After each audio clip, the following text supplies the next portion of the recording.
Hi, my name's Louis Fortmiller, and I'm a strategic software business development rep, and I work for Sun Microsystems. I'm in the communication software practice.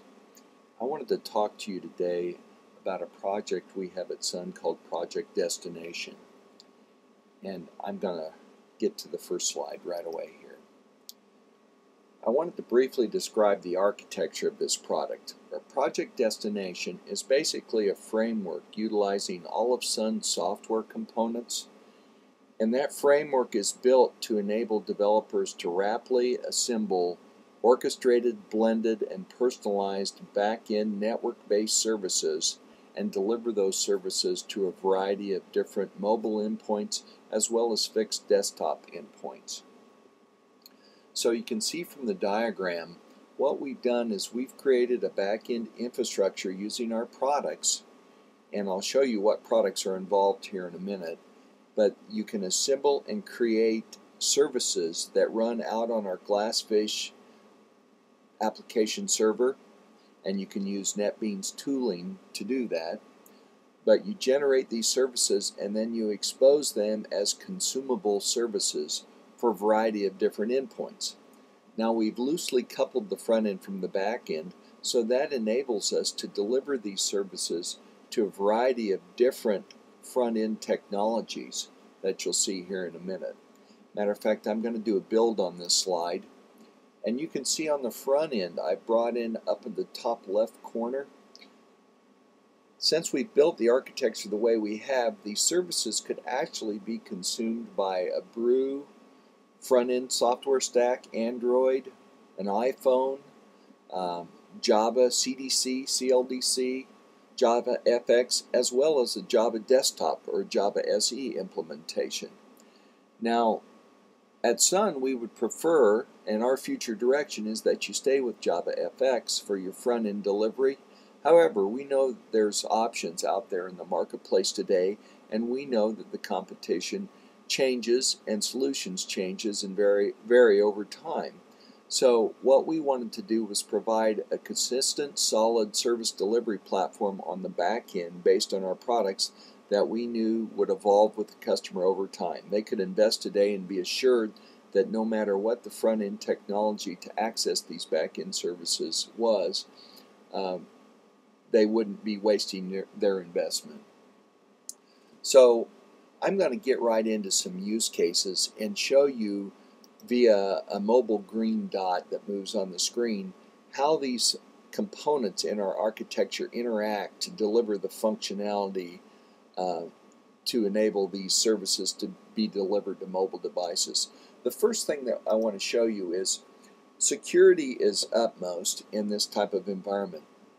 And what we first do is on the device there's a piece of software called a portal, or it's an on-device portal. We refer to it at Sun as an ODP. And it's really nothing more than an application that serves as a container and a control vehicle for other applications that will be delivered to that device over the network. So the first thing that this container app does, you can also think of it as a mobile desktop or a windowing system if you'd like. But the first thing that does is present a login screen, and the user types in their credentials and they press some sort of submit button. The request gets sent through a web proxy servlet that we have at Sun, and that serves a couple purposes. Number one, to do some load balancing, but number two, if your device doesn't support web services, it provides the ability to translate a call from a standard HTTP call into a full-blown SOAP XML call. So that enables us to support a wide range of feature phones that don't have the capabilities to call SOAP XML web services directly. Once that call then gets redirected into a component that we've written that runs on our Glassfish application server. And that component is called the Session Manager. The Session Manager is responsible for authenticating that user and ensuring that the services that they're about to invoke, that they do have valid access to. So it serves as authentication, authorization, and policy control point. The session manager passes that off to our access manager software.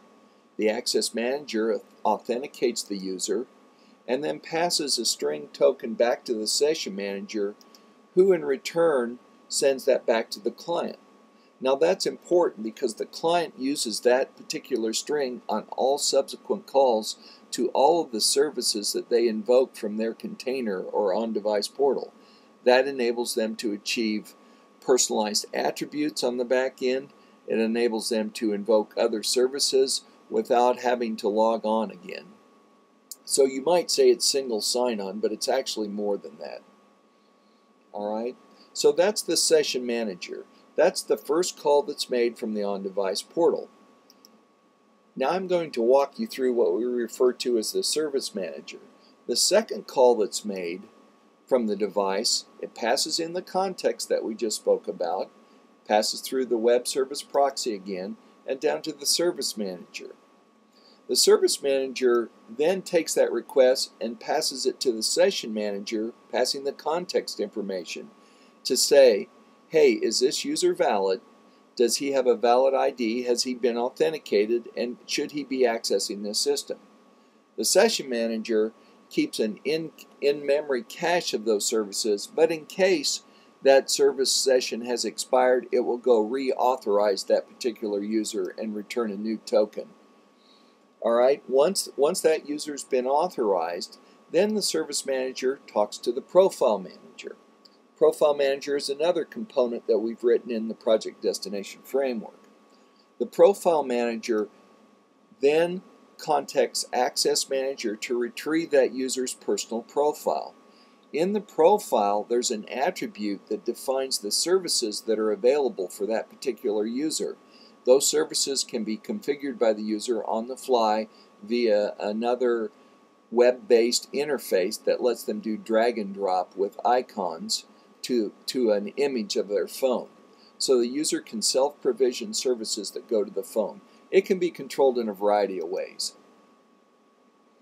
So the profile manager then returns those services and the list of the icons and associated information all the way out to the on-device portal running on the client, whatever that client may be, and then it's displayed in a carousel at the bottom of the screen.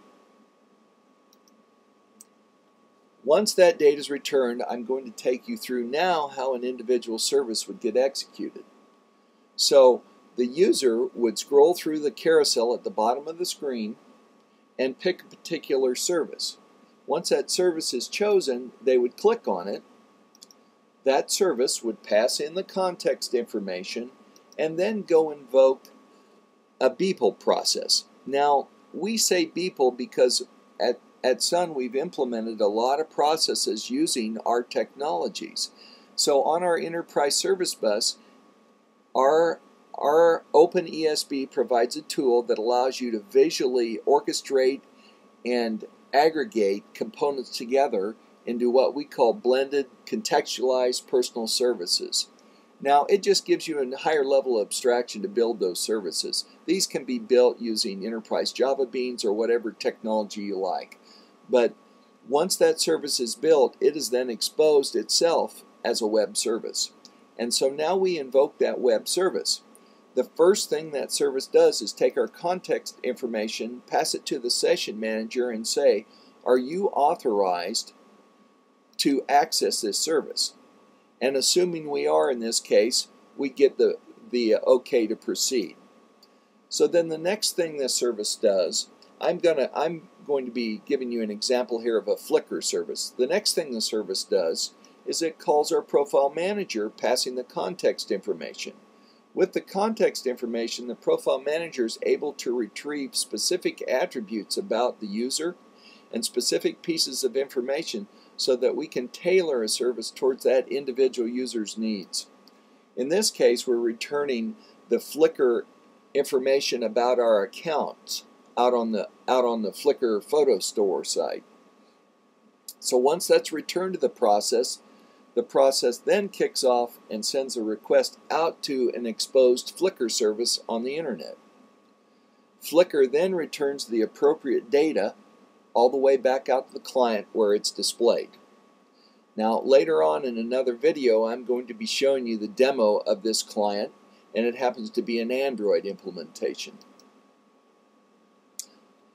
So hopefully that gives you a good idea of how the project destination components interact to deliver back-end services from our service platform to a variety of different front-end user environments. Not only mobile devices, but this, once again, keep in mind that these services could be delivered to a desktop platform as well. Thanks a lot, and I hope this has been helpful.